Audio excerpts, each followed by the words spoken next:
having built a few self-custody products now, I can tell you that the number one problem is people forgetting their keys. That's the main thing.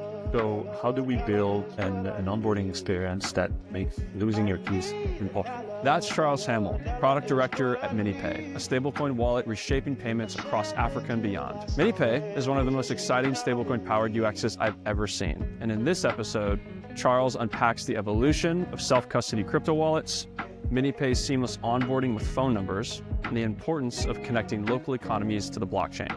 We dive into cash-out challenges, ecosystem partnerships, and why simplicity is key to driving stablecoin adoption. Season 2 of Stableminded, a worldview of stablecoins, is powered by MuralPay. MuralPay enables businesses to scale globally without the hassle, transforming how companies manage payments across the US, Europe, Latin America, and Africa. Their platform and API powers customers like Opera.com and Eco, both who join us in this season among other global stablecoin apps. Mural supports stablecoin payouts, local currency off-ramps, embedded compliance, non-custodial wallets, and virtual accounts for USD and Euro collections. This season, we're joined by Mural's founder, Sinclair Tofa, to hear more about their plans for the future. All right, Charles, what's up, man? Hi, Drew. Good to see you. Good to see you too. Great to be here with you. I'm really excited to be chatting about MiniPay today. It was great meeting you at Token 2049 and getting a chance to actually see the product in person. But why don't we start with your intro, your full name, what you're working on, and then we can dive into a ton of stuff after that. So my name is Charles Hamel. I'm leading the product team for MiniPay, as you mentioned. I've been building at the intersection of browsers and wallets since 2018.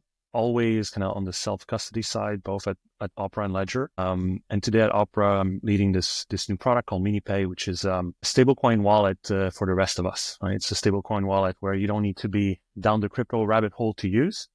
And that replicates a lot of the kind of known mobile money systems that are popular in Africa, where you use your phone number to transact, and really trying to bring this utility aspect of stables and this global financial infrastructure to many people that didn't have this access before. I think it's important context that MiniPay's relationship with Opera is a super strategic one. Take us back to, your original work with Opera, and then maybe for people who may not understand how prominent and significant Opera is, especially in Africa, that would be really helpful context. Yeah, so maybe I'll start with that. Opera is quite a special company because in technology terms, it's quite old, right? I think it's over 30 years old now, and it was always specialized in browsers. And at a time where mobile internet was not a thing, and even if it was a thing, it was very expensive to use, and you needed kind of the latest phone to use that, and it was the pre-iPhone era. At that time, mobile was taking off in Africa and in emerging markets in general, and there was no solution basically to access the internet on these feature phones. So Opera was the first to make this extremely lightweight browser that you could use on a $50 phone at the time.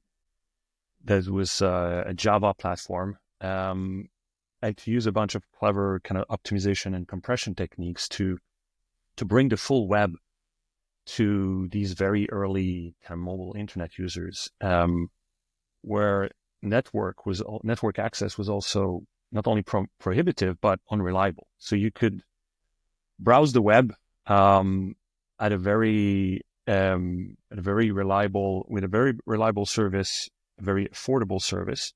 And that's how Opera grew early on in Africa, is that this was basically the only way to really access the internet. So that kind of really core utility and spread over time meant that we grew a very large user base, and Opera is in many African markets a household name. And our most popular product on the continent is called Opera Mini. It's a browser that you can use to browse the web just like any other browser, but people know that if they use it, it uses less data, and they need to buy data less often when they use that. So actually, if you look at people who make an active choice of which browser they use, Opera is the number one. Of course, now every phone comes with a browser or two, but Opera is most often chosen as the one in Africa. So hence Opera Mini, MiniPay, yeah, Opera that's Mini, where the name. You can see the theme, and maybe I can talk to you a bit about the background of Opera and kind of playing in this field of Web3 and crypto. It started back in 2018. at a time where you saw early attempts of wallets trying to build browsers, because people saw that, okay, we have these applications being built in a web front end, but they don't have a wallet. So we need to build a browser basically to access that. So we saw that, and we saw that, okay, building a browser, and we knew that building a browser is very hard.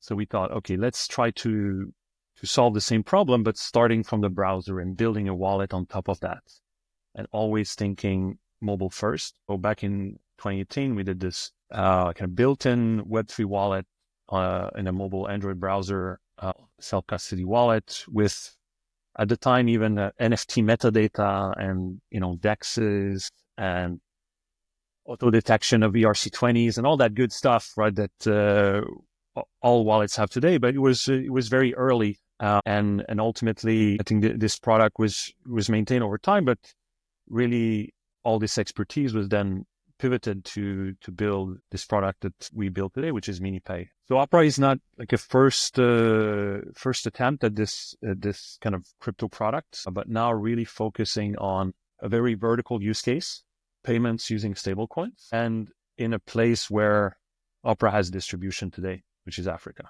and where we see there's underlying demand for these kinds of products. So I think it's in a special spot where we have a product that is built for mainstream consumer use with wide distribution from day one. Yeah, I'm really excited to dive into MiniPay directly. I'm looking here that looks like you started working at Opera originally in like 2008, 2009, and you have been innovating on the product side there for a long time. As you mentioned, there was earlier attempts. This is not the first time that Opera's doing something like MiniPay is a product of many, many years of intentional building and preparation from yourself, and I'm sure a wider team preparing for this moment. Maybe just to dive into that a little bit, when you think about the moment that we're in now, your leading product for this amazing new app, MiniPay, built on the Celo blockchain. We're going to dive into that a little bit.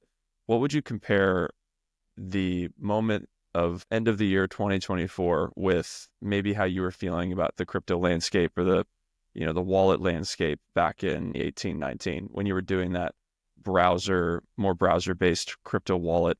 Be curious just how you feel now, or how you see things now in your spot on the product side versus what you thought back then. Yeah.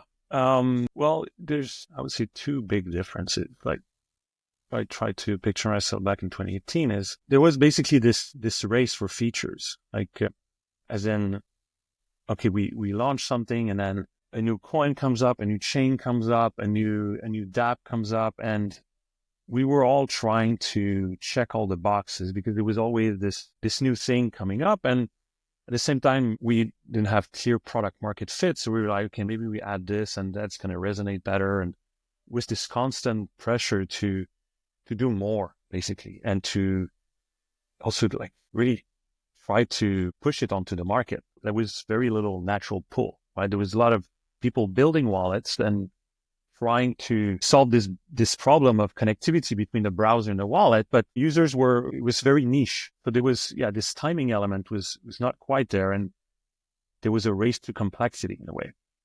Whereas now I get the feeling that, we're basically starting to ride this wave. Like, the wave is already there, this wave of demand and also infrastructure maturity, where, we can ride this wave, and there's a natural pull. And if anything, there's a pull towards simplicity. It's almost like we need to keep the product extremely simple so that, we can leverage all this mature infrastructure and everything we've learned, but to bring it to market in a way that's obvious to understand. Almost the exact opposite in a way. Yeah. So now it's like less is more, whereas 2018 was more is less almost. Like, you have more work and less output. So it's a very different scenario. Very different. I know for me, I'm definitely on the side of simplicity, and I'm going back to that moment, sitting in that, dimly lit bar in Singapore at some bridge event. I think you were showing me the demo app. Normally, if you were pulling up a demo app of a very complex mobile product, it probably would have been very hard to understand. But the MiniPay product as you've built it today, for those who may have not used it, is one of the most simple, easily, I think you walked me through the onboarding flow of starting an account. We were talking about wallets at that time. So simple and elegant and beautiful. I mean, really feels like an app that would be created by, one of the biggest tech companies on the planet for mass adoption. Like, it seems like it's ready there. Appreciate that. When you present this to someone in Africa or someone who's trying to understand what's better about this app, why would I use it, what's it for, like just down to the simple bullet points here. What is MiniPay and why are people using it? Yeah. So Opera MiniPay, I think, is important to set a bit of context. And I mentioned Opera Mini in the beginning. It's Opera MiniPay started its life inside Opera Mini, right? So that's why we have this huge distribution from day one. Is it's built into the browser, and which is super popular in Africa. So when you talk to someone that's in Lagos or they're already familiar with Opera Mini, they're already familiar with mobile money like M-Pesa, sending money with phone numbers. That's kind of a ubiquitous system there. So they're familiar with the brand, they're familiar with this type of financial product, and the dollar nature of what we're building is in many places feature. People sometimes want access to dollar accounts, but are unable to do so in the traditional system. We also see that there's a lot of people that are being now paid for online work, for content moderation, for content editing, social media work, also e-commerce, and they're being paid in dollars by these international companies a bit all over the place. But they need to somewhere to get that dollar, receive that dollar, store it, and use it in the local economy. So there's existing solutions for that, both in a traditional fintech world and in a traditional sort of banking world. So there's clear interest there on the kind of freelancer receiving money from abroad, both from family but also from work. And this form factor of sending money with phone numbers, it's day to day there. So, like from a conceptual point of view, mobile money with dollars, and that's a very simple concept to understand. This idea of mobile money and using phone numbers as a really core aspect of both of the like onboarding and identity and utility of how you do what you do. Let's double click into that. When you were thinking about maybe just the onboarding specifically, I think that has been something that has been so historically difficult for platforms like this, who are really trying to reach users who could care less about crypto to begin with. How were you thinking about the onboarding experience, specifically in the context of getting people wallets, making that really frictionless? I know the phone numbers and how you've done that globally was really important. Absolutely. Having built a few self-custody products now for a couple of years, I can tell you that the number one problem is people forgetting their keys, losing them in some shape or form. That's the main thing. So how do we build an onboarding experience that makes losing your keys impossible? For impossible is a strong word, but it's like it's very hard. You really want to lose your keys. How can we build something that makes sure people cannot shoot themselves in the foot right off the bat? And so that's why we built it in this way that, first of all, you onboard to the product just like you would connect to a website using a Google sign-in button. And we leverage the fact that Opera Mini is an Android app. So if you have an Android phone and you've installed Opera Mini, you're already logged into Google, right? So having a login with Google button that's the most minimal friction we can have. So people tap that, and then we have this automatic backup system that makes sure that we keep the full power of Web3, that where users own their keys, but also that they're in their secure storage and, cannot be forgotten. So, and every time you reinstall the app or change phones, like we can restore that backup seamlessly. And then secondly, we tie those keys to a phone number using a Celo protocol called Social Connect. And that allows us to use phone numbers extensively throughout the app for addressing, so that users don't need copy-paste wallet addresses all around the place to bring their friends over or to send money. They just use their phone number, and we import their contacts to find their network, basically. I think if you think about it, the phone contacts is probably the biggest social network in the world, right? So we piggyback on that to then direct payments. What are some of the things that you see as a product leader that you notice other builders or entrepreneurs who are building in the space are doing that you think is actually maybe unknowingly causing them to not grow or not get adoption, or things that I think a lot of builders are trying to build what MiniPay is, which seems just like a really frictionless, secure and frictionless experience, but are struggling with this idea of not being able to get there.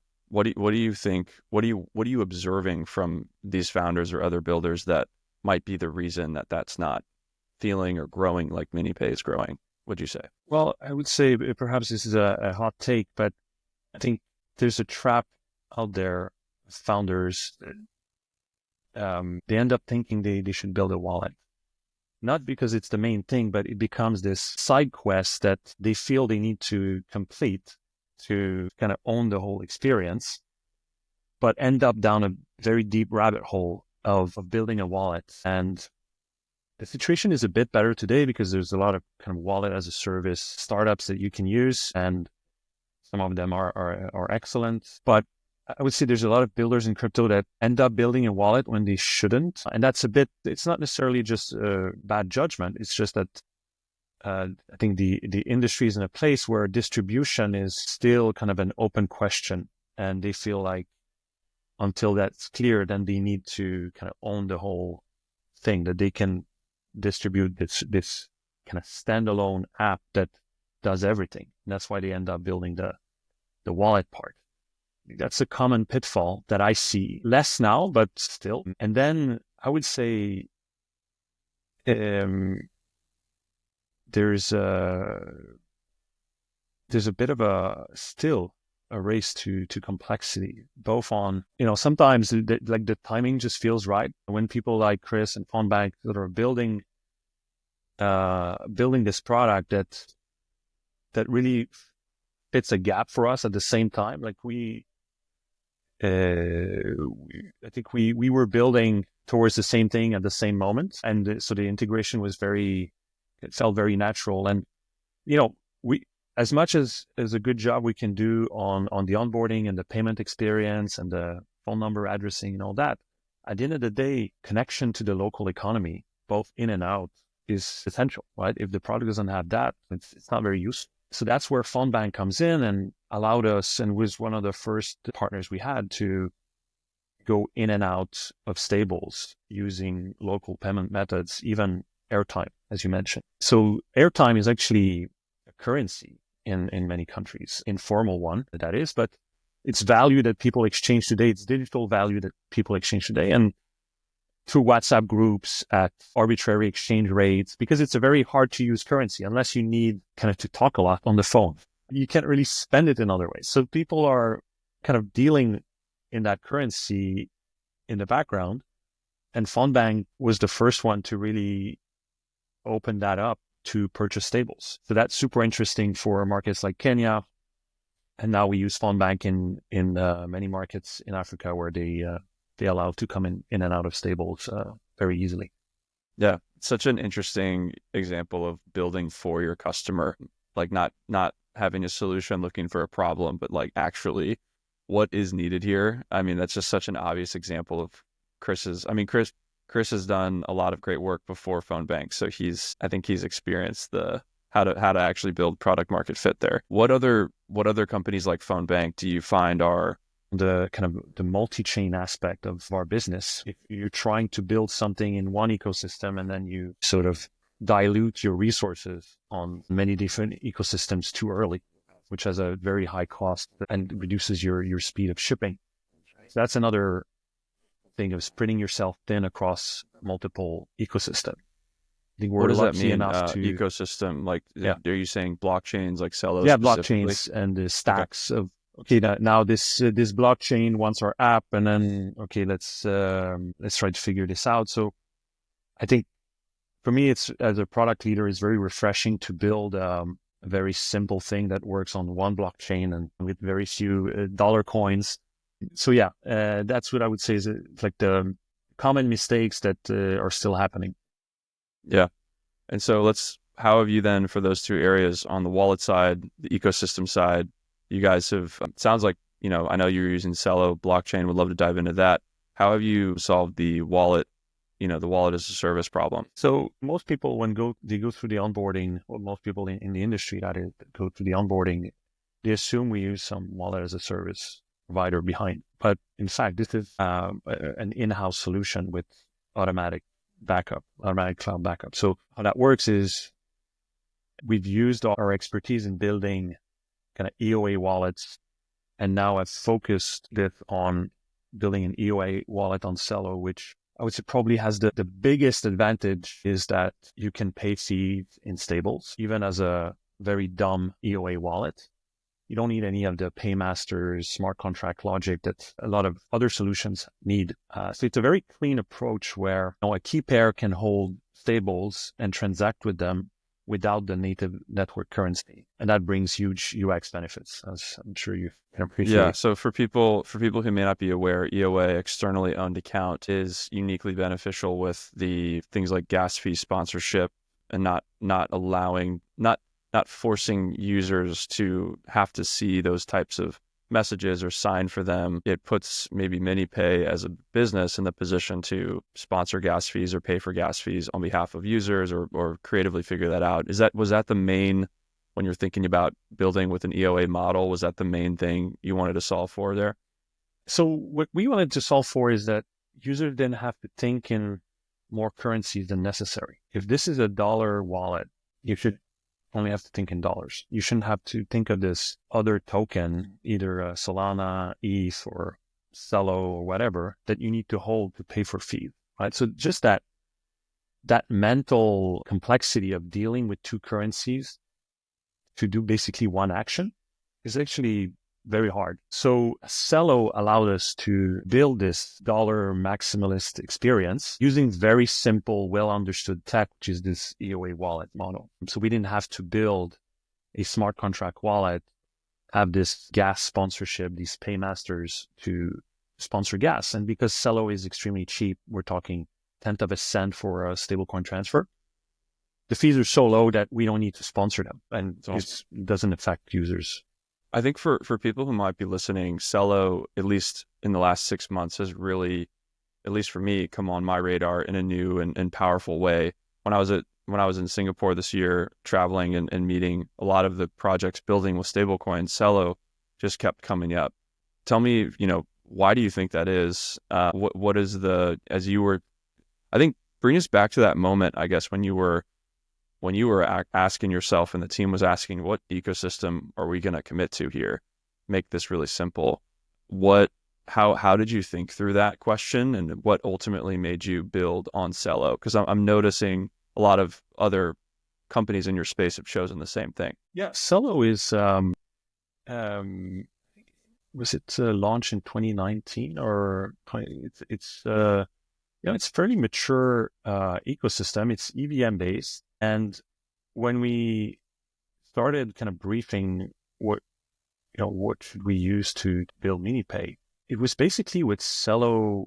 It was a very good match to what Celo was trying to build their ecosystem for. They've, from the ground up, thought about this very payment specific problem of dealing with different currencies, right? So building this capability to pay for fees for the network at the layer 1 protocol is something they've built from the ground up, which, from what I'm aware, no other protocol has done.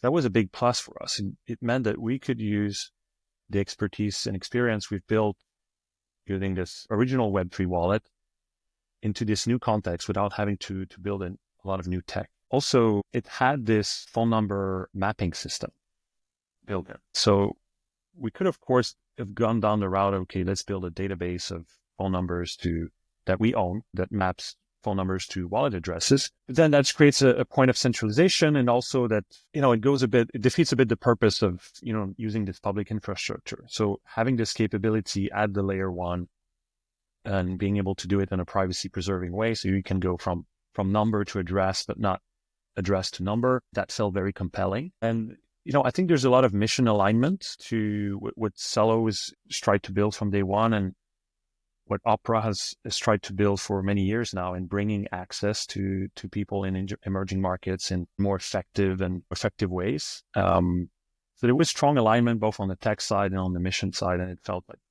this is what we should build on. So you're on mute. Here we go again. I didn't know that there was a native phone number mapping system already baked in that sense. So so as a builder, like always trying to build less, right? Yeah. So what kind of ecosystem has the toolbox we need to kind of package this all together in a very simple experience? Then it was a pretty strong case for Celo. Yeah. What's your relationship like with them now, practically speaking? I know some foundations or blockchains are sort of like behind the scenes that you don't, know who's really there or work with them directly. I was surprised, at least in Singapore again, how involved and loud and thoughtful and present that some of their team was. I can't remember who it was, but I really felt like they were leaning in and showing up and wanting to be a part of the conversation. Are you still feeling that way? And yeah, absolutely. I mean, we have a very good relationship with Celo and the founders there, and also the people building on Celo. So now MiniPay is, of course, probably the main way to access apps built on Celo, and we integrate some of them today in MiniPay. So of course, everyone's excited that and supportive that MiniPay is now kind of bringing a lot of activity and builders to Celo. Yeah. Yesterday we were talking with Chris from Fundbank, and he was talking a little bit about, he was like, you need to get Charles on the podcast. I'm like, oh, that's a great idea. I have a talk with him tomorrow. But he was sharing about just what he's building on the, really, I guess you could call it the on-ramping of funds side with his mobile prepaid cards or mobile airtime rather, and just the unique problem he's solving there and how that really marries well with the wallet infrastructure you've built. So shout out to Chris. Love to go watch that episode. Shout out to Chris. Talk about Fundbank, maybe how you guys work with them, and then other going types back of to companies. That wave, right, that I mentioned. Good partners or complementary systems that you guys are integrating with or building with that you find MiniPay is, a helpful integration into. Yeah. So I think one thing that we did differently than other wallets and went further than other wallets is really this on and off ramp in Africa. Fundbank is definitely one of those partners that we work closely with. We also work with Yellowcard, which has excellent coverage across Africa. And, I'll mention these two because we've basically built this dollar aggregator where you can go in and come in and out of local currency very easily through these partners. And these partners are essential to really kind of bring the utility in the market, because ultimately people need to buy food. They need to pay school fees, and until they accept stables, and they'll need to go to local currency. I would say outside of the cash in, cash out partners, Mural is a partner that is really also built something at the same time that we've been able to leverage. So Mural is, which I think maybe they have been on the podcast. They were. I was talking with Sinclair yesterday. They're also the sponsor of the season. So you read my mind. Shout out to Sinclair at Mural. The Mural also kind of building something that at the same time that, wow, this fits so well together. So a bit of context, Opera has this other app called Opera News. It's a news app, very popular in Africa, and it has this whole content creation aspect to it. So people sign up and become content creators for Opera News. And so we had these thousands of freelancers, content creators that we paid using traditional methods and agencies before. But now we thought, okay, why not use MiniPay? And so we asked them, like, would you prefer being paid through this system than the current system? And you get dollars, you get paid faster. And, all of them responded yes, essentially. But then comes the problem of, okay, how do you actually send 1,000 stablecoin payments of smaller values without a lot of work? And that's where Mural comes in. It allows us to really remove the pain of that process of managing payouts to large numbers of people, and do it in a way with the reporting and tracking in place, so that we feel confident that everyone is getting what they're due. And they've been a great partner, and again, showing that this wave of infrastructure and new products coming together is really feels like we're not building in vacuum this time. Yeah. Yeah. I love how all of this complements each other so well.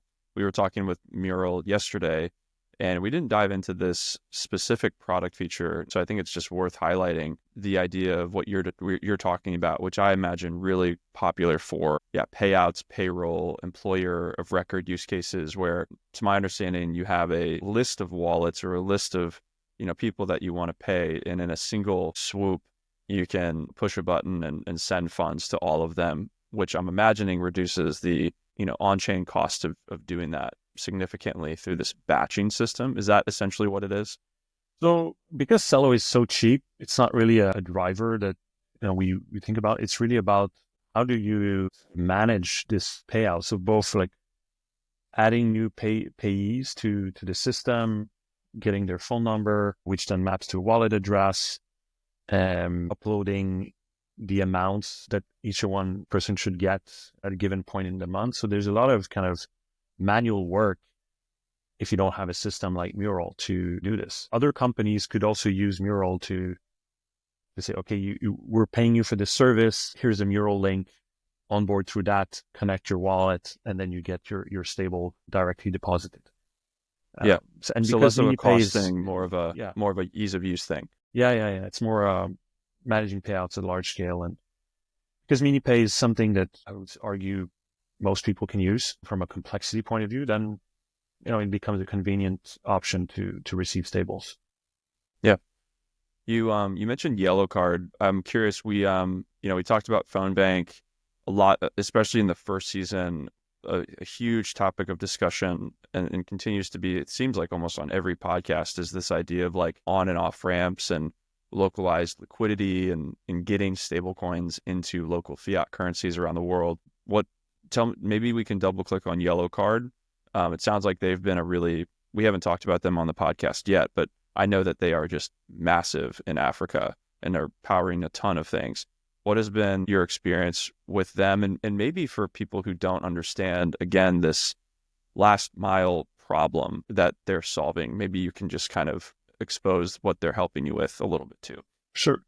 So if we take this Mural example, someone onboarding through that and getting paid directly to their MiniPay wallet. Okay, now they have dollars on chain that they control, but they're in Nairobi, they're in Lagos, they're in Ghana somewhere, and they want to use them, right? So you need to go from stablecoins to local currency. Cash out in general is not something that wallets do well because it's much harder to do, and there's much fewer partners that do this because crypto so far has been really much about speculation, right? Buy and then you let it sit and you don't necessarily want to sell. So the kind of the demand for the cash out part has been much less historically. But in the context of stables and receiving it and wanting to use it in the local economy, cash out becomes essential. And Yellowcard is one of the few companies out there that has this quite long list of kind of local licenses and operating in many African countries that allows to come in and out of stables at a pretty competitive price with a good user experience. So that's where we connect to them to allow this case of, okay, I've received $50 on chain. I want to withdraw half of it now to my traditional mobile money system. I can do that through Yellowcard. And the cash out problem is one that's just uniquely interesting because it seems like there is such a diverse, complex lift to actually get coverage globally. Is that why you think partners like Yellowcard are so essential right now, is because they're building the financial, like regulated financial relationships one by one? It just seems like such a very, very important leg they're solving of the journey. a hard problem. Like it's a hard problem in one country.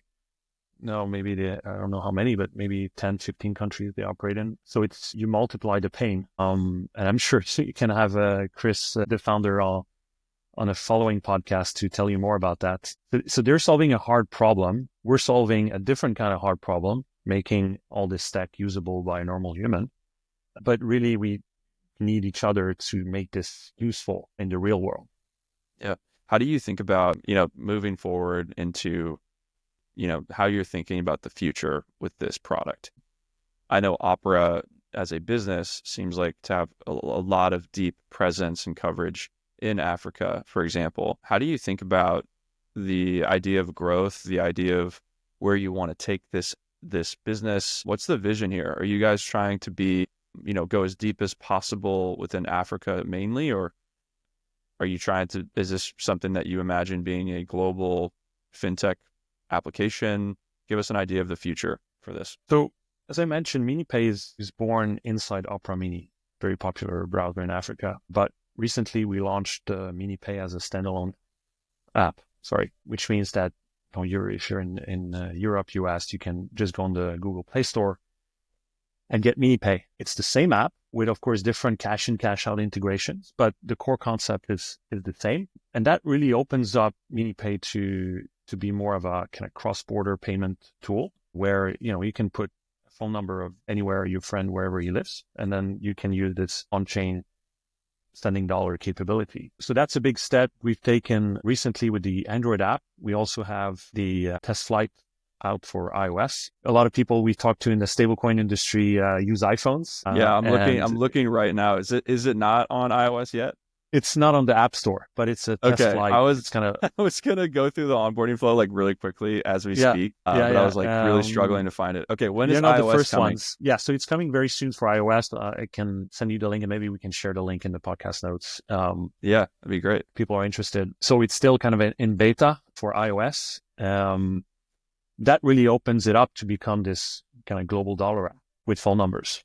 Is Android, just for context, in Africa? It sounds like Android is really the primary technology there. What would you say the breakdown is between iOS? It is dominant for sure. I don't remember the actual figure, like but 90%. It's 90 plus.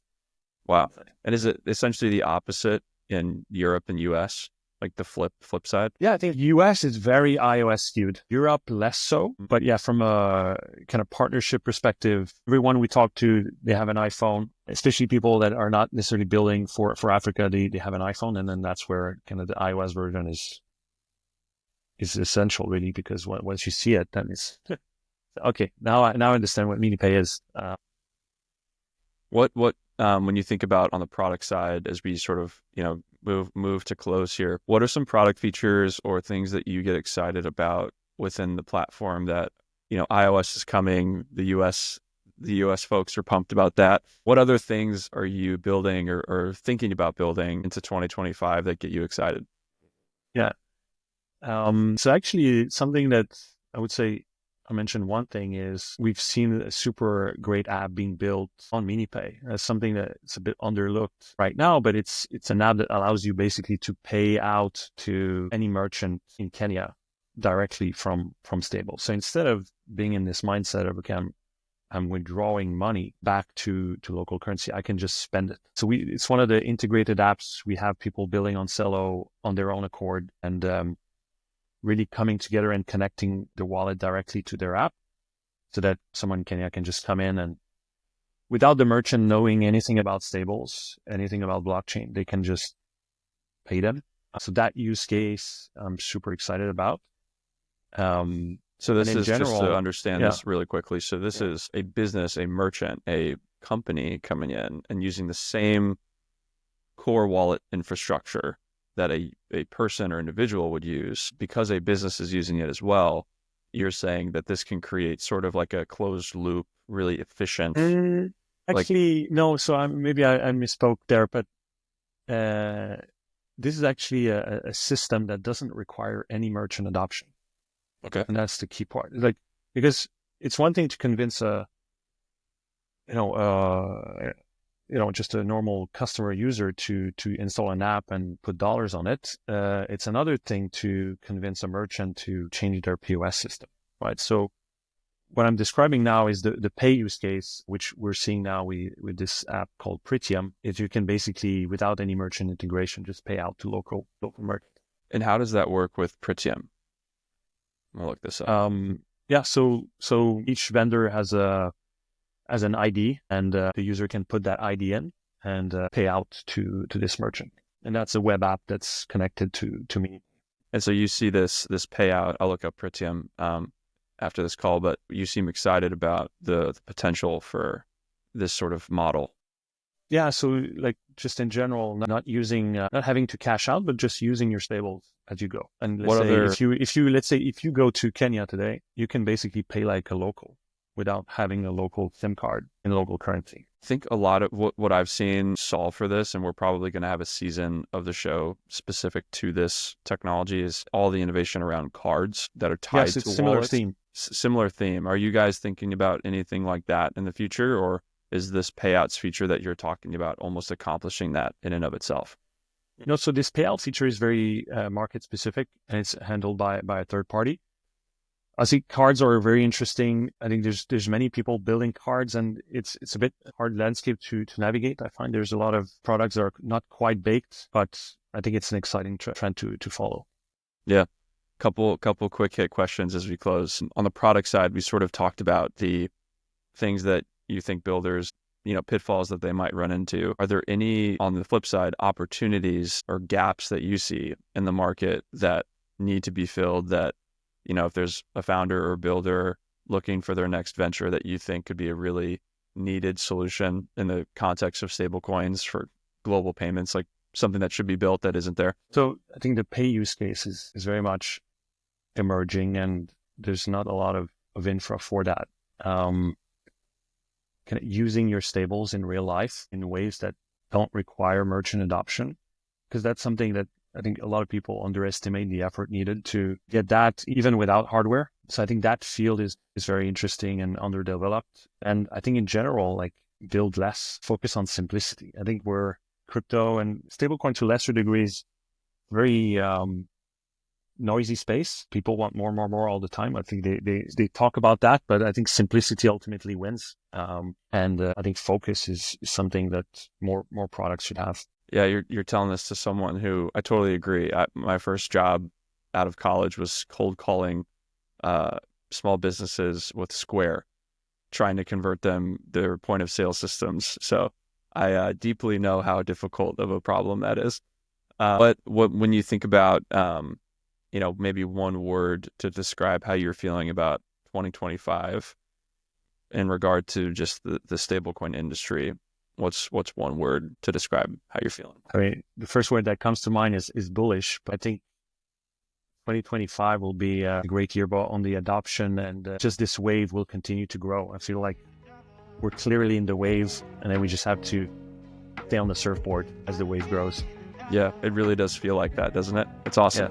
Yeah. Well, Charles, thank you for your time. This was really fun, and you're building something that I think the world is only going to continue to hear more and more about. So I think you mentioned this was the first time you've actually talked a lot about this publicly, and so just really thank you for your time and trust in this. So we'll have to do it again. There's probably going to be a lot more to talk about in the coming months. It's true.